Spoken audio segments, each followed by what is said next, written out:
say shit you too scared to say. I'm a real bitch now, deal with it. I'm a real bitch now, deal with it. We say shit you too scared to say. I'm a real bitch now.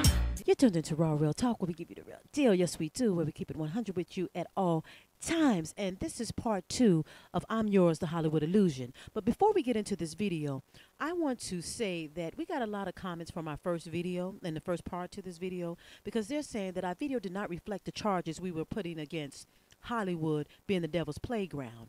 They were saying because we didn't show people getting fucked in their ass and photos of people sucking dick, that is not going on. Now, brothers and sisters, we have to be smart about this. We have to use common sense and not be delusional about the situation.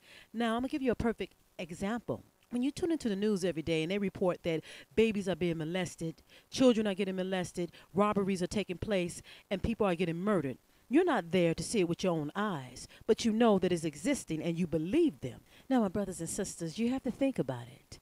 How come you believe the news? Keeper Action News. Guadalupe Martinez Lopez. Police say that he was a one-man crime spree, blamed for murdering 3 people, robbing a half-dozen stores.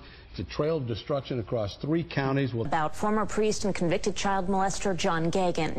It is the last thing anyone would expect to happen at the posh Beverly Center Mall, a murder. Just after investigators say.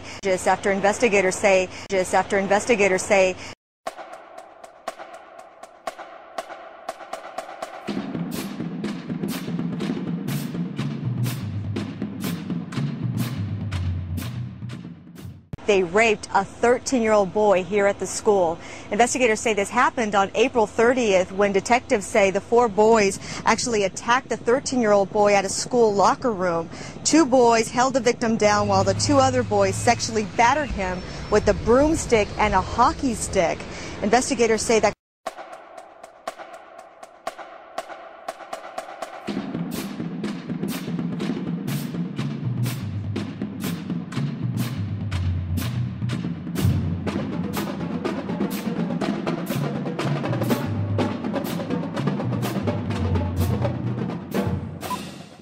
So people, we got to use common sense. And I think that's what most people lack. They lack common sense. And they feel like, okay, if I didn't see it, I'm not going to believe it to be true. Well, sweetheart, every single time you hear something, you're not going to be there to be able to prove that it's true. But we got to use common sense to say, let me open my mind to the possibility that it can be going on. Martin Lawrence is the guy that showed everybody you can make it from D.C. to Hollywood, to Hollywood. You know, when we did Blue Streak, we were promoting it, and Martin had a stroke. He almost died. I saw him, and I was like, oh my God, Martin, are you okay? And he said, I got the best sleep I ever got in my life. That's how tough he is. So let me ask you this. What is happening in Hollywood? What is happening in Hollywood? What is happening in Hollywood? That a guy that tough will be on the street waving a gun, screaming, they are trying to kill me. Yeah. What's going on? Why is Dave Chapelle going to Africa? Why does Mariah Carey make a $100 million deal and take her clothes off on TRL? A weak person cannot get to sit here and talk to you. Ain't no weak people talking to you. So what is happening in Hollywood? Nobody knows. So what is happening in Hollywood? Nobody knows. The worst thing to call somebody is crazy, is dismissive. I don't understand this person, so they're crazy. That's bullshit. These people are not crazy. They're strong people. Maybe the environment is a little sick. Maybe the environment is a little sick. Maybe the environment is a little sick. What did you mean, Dave, when you described your father's death in 1998 as the beginning of a terrible decline? The morning that I turned 24, phone rang, and my sister was like, Dad had a stroke. For the next year, I watched my father teeter on life and death. And it was just all this stuff, man, like I was Dad was down, the half-baked didn't come out the way I wanted it to come out. I was real upset about that. Because it was a real cool script, and then I saw it, I was like, hey man, you made a weed movie for kids. And it wasn't 4 kids a script, you know. It was all these things, so much pressure. Africa. Then I was in Ohio. I get a call on my cell phone from Hollywood. I get a call on my cell phone from Hollywood. I'm like, hello, Hollywood. They're like, hello, Dave. They're like, that pilot you did for Fox, looks like they want to pick it up. We need you to come out because they want to meet with you. And I was like, well, listen, I can't really come out right now. Got a real bad situation at home. Can we talk about this on the phone? No, they would rather meet with you in person. But you know, like the whore that they turn us into. But you know, like the whore that they turn us into. But you know, like the whore that they turn us into. I jumped on that plane and left my father's bedside, which I regret to this day. And I went out and I sat with these people in this room. And if you can imagine a large circle of people, and I was 12 o'clock, the black dude. Yeah, Dave, we really liked the show, but the pilot episode was about me getting booed off stage at the Apollo. They go, you know, but what are we going to do about it? I mean, there's not really any white people in it. So, well, it's about the Apollo. It's not really white. Well, you know, we were thinking about the girl on the show. We didn't think she was that funny, not that good looking. I think we should recast her, maybe. And they started using terms like universal appeal. Basically saying they want me to recast a girl with a white woman. I say, yeah, I don't think I can do this, and I quit.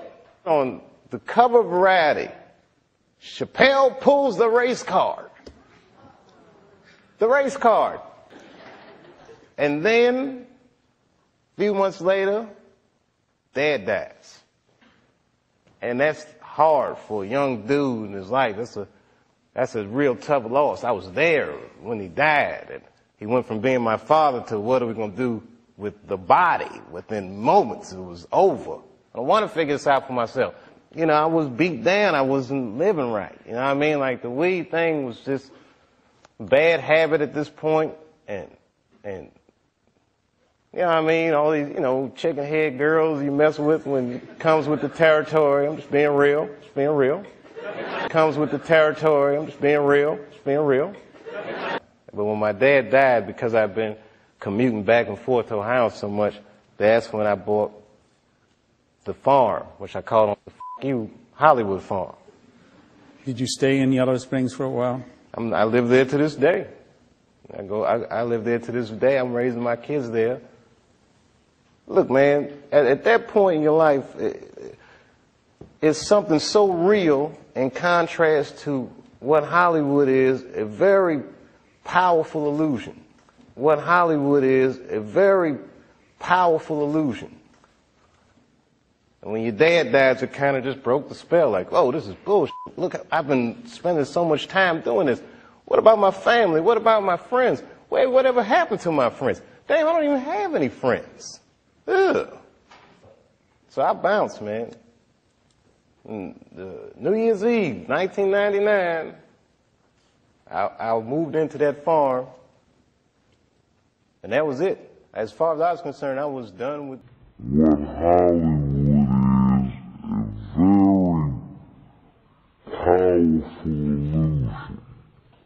Now, you can get upset about it. You don't have to believe me or believe us with what we say about Hollywood. That's all fine and true. And if you're not one of the people that want to be there in that spot, then I guess you don't have to worry about it. But this message was to all the YouTubers, all the people that want to be rappers, dancers, singers, that want to get in sports.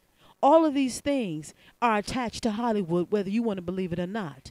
Because even though Tiger Woods played golf, he still managed to find his ass sitting on TV talking about it so people can know about him. So all of it's connected.